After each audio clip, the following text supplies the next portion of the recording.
There are two types of people in modern dating. The first type opens a dating app with confidence. They have perfect photos, funny bios, natural smiles, and somehow every message they send sounds normal. And then there is the second type, the type who opens a dating app and immediately feels like they are applying for a job they are not qualified for. That was Milo. Because dating apps are not just dating apps, they are emotional obstacle courses with profile pictures. Milo started with hope. That was his first mistake. He sat on the couch, phone in hand, staring at the glowing app icon like it was going to change his life. The install bar moved slowly, too slowly. It felt less like downloading an app and more like signing a contract with chaos. Then came the terms and conditions. Nobody reads them. But somehow, Milo still felt like he was agreeing to be judged by strangers for the next several months. He tapped accept, and just like that, the app opened. Now he had to build a profile. This sounds simple. It is not. A dating profile is not a profile. It is a tiny advertisement for your entire personality. The app asked for his height. Milo stared at the screen. "How tall are you?" he asked. "I'm 5 feet 10 inches, he replied. "That's a good height," the app said. "It's perfect for your age." The app asked for his height. Milo stared at the screen like it had asked for his tax records. Then came the most dangerous part of the entire setup. Photos. One photo can change everything. One bad photo can destroy you before the conversation even begins. Milo tried a selfie first. The phone was too close. His face filled the entire screen. His eyes looked like he had just seen the future and did not like it. Delete. Then he tried a mirror selfie, but the phone covered half his face. The flash attacked him, and somehow his hallway looked like a crime scene for bad lighting. Delete. Then he tried a gym photo. He picked up the smallest dumbbell in the room and tried to look athletic. His arms started shaking immediately. Delete. Then he tried a hiking photo. Unfortunately, he was not hiking. He was standing next to a potted plant in his apartment pretending it was nature. Delete. Then he tried a group photo. But that created a new problem. Nobody could tell which one was Milo. And honestly, Milo was not completely sure either. Then he accidentally uploaded a sandwich. For a moment, the sandwich looked more confident than him. Delete. Then he took a photo with a dog. That one worked. Too well. The dog got all the attention. Milo was now the dog's assistant. Finally, after 37 attempts, he picked a photo. Was it his best photo? No. Was it acceptable? Also no. But it was there. And sometimes, that is the standard. Then came the bio. The blank bio box stared at him. Milo stared back. He had lived an entire adult life. He had memories, opinions, values, goals, experiences. And somehow the only thing his brain produced was, "I like food." Not wrong, not helpful. He tried again. No red flags. Then he realized that saying no red flags is itself a red flag. Delete. The app asked for a fun fact. Milo panicked. A fun fact is only fun if you are not being forced to produce it under pressure. He typed, "I overthink everything." Too honest. Delete. Then the algorithm started learning about him. This was terrifying.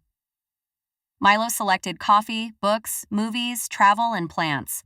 The algorithm looked at that and said, "Perfect. Here are people who climb mountains at 5 in the morning and run marathons for relaxation." Not even close. He started swiping. Left, left, maybe.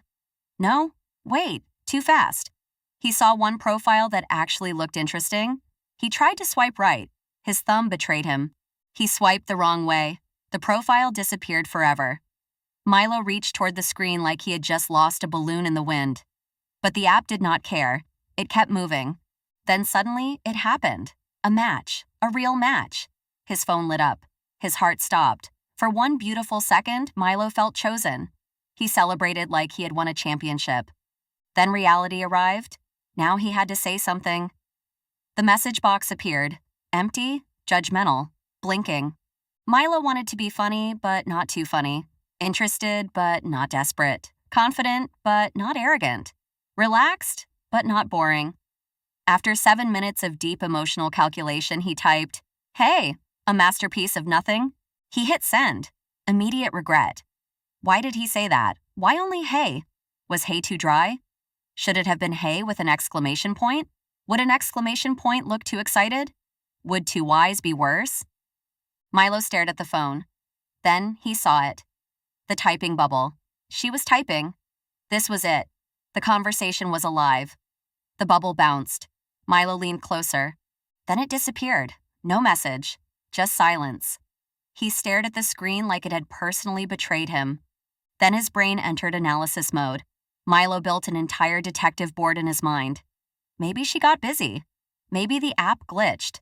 Maybe Hey was too powerful. Maybe she showed it to a committee.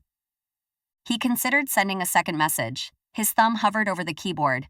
Do not send, do not send, do not send. Then a reply appeared. Milo survived level 1. Now came the actual conversation. This is where dating apps become a language test nobody studied for. Milo tried to be playful. He sent too many emojis. Then not enough. Then he accidentally started recording a voice note. Nothing creates panic like seeing a voice note timer start when you are not prepared to sound like a human. He tried to stop it. The phone slipped. The timer kept going. Milo made a noise that was not a word. Somehow he deleted it before disaster. Then autocorrect joined the battle. He typed something normal. Autocorrect turned it into nonsense. He tried to sound casual, too casual. He tried to sound respectful. Suddenly the message looked like a business email. Dear Match, I hope this message finds you well. No, delete. After several rewrites, Milo finally asked for coffee. Simple, polite, normal. He sent it. Time stopped. He checked his phone. Nothing.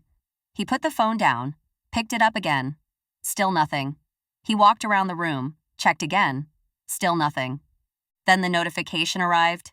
Date confirmed. Milo was happy. For half a second. Then he realized he had to go on an actual date, a real one. Outside the phone. Now came the outfit crisis. He opened his closet like it contained answers. It did not. Everything was either too casual, too formal, too old, too new, or somehow too much like he was trying not to try. He kept the green hoodie. At least it was honest. Then he sprayed cologne. Once would have been enough. He sprayed again, and again. Now he smelled like a department store elevator. He arrived at the coffee shop 45 minutes early. Too early to go in, too late to go home. So he stood outside pretending to be a person with a reason to stand there. He checked his phone. He checked the window. He checked his reflection. He practiced a normal smile and created something deeply unnatural. Then he went inside. The coffee menu was massive. He only wanted a normal drink, but suddenly every option had 12 words. The barista looked at him. Milo panicked. He ordered something random. They handed him the smallest coffee he had ever seen. He accepted it like this had been his plan. Then she arrived. She smiled. Milo tried to wave. She also waved. Then he tried to handshake. Then he stopped. Then she stopped. For 3 seconds, both of them were trapped in greeting confusion. They survived by laughing awkwardly. They sat down. Silence. Not peaceful silence. Dangerous silence. The kind of silence where you become aware of your own hands. Milo took a sip of coffee. It was too hot. He tried not to react. His soul reacted. Then he started talking. Too fast. One question became 6 stories. A simple, "How was your day?" somehow became a full explanation of his relationship with productivity apps. Milo saw himself talking. He wanted to stop. But the sentence kept building. Eventually, he landed the plane. Barely. The date ended politely. "We'll text," she said. Milo smiled. He walked away, then immediately checked his phone. Too soon. Still, he checked. Nothing. He checked again. Nothing. Then came the red flag phase. The app showed him every possible type of person. The travel person who was apparently never in the same country twice. The 5 a.m. gym person who considered rest days a personal failure. The one-word replier who answered a paragraph with, "Okay." Each profile made him more tired. Then came the ghosting. No argument, no explanation, just silence. A cute little ghost floated out of the phone, and honestly, that felt accurate. Milo deleted the app. He was done, finished, free, for approximately 3 seconds. Then he looked at his phone again. Maybe one more try. He reinstalled it. Not because he was weak, because he was optimistic in a deeply questionable way. The cards returned. The messages returned. The little heart icons returned. And just when he was ready to give up again, one normal profile appeared. No weird bio, no impossible morning routine, no mountain climbing requirement, just coffee, books, and a plant that looked like it was still alive. Milo inspected the profile carefully. No red flags? That made him suspicious? He swiped correctly this time, carefully, slowly, like diffusing a bomb with his thumb. It was a match, again. This time, he did not celebrate like a maniac. He took a breath. He wrote a normal message. Not too long, not too short, not a business email, not just, hey. And somehow the conversation worked. Messages came back naturally. No panic, no detective board, no emoji explosion, just a normal conversation between two adults who both liked coffee and were equally tired of the app. A second date was planned. Milo stood in front of the mirror. For the first time, he looked almost confident. Not smooth, not perfect, but normal. And honestly, normal was a huge upgrade. Then his phone buzzed. He looked down. The app crashed. Of course it did, because dating apps are not designed to make you comfortable. They are designed to keep the story going.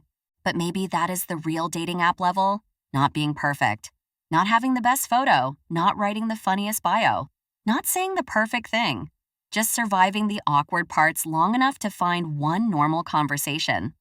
So, if you have ever been ghosted, overthought a message, sent too many emojis, or lost a great profile because your thumb moved the wrong way, you are not alone.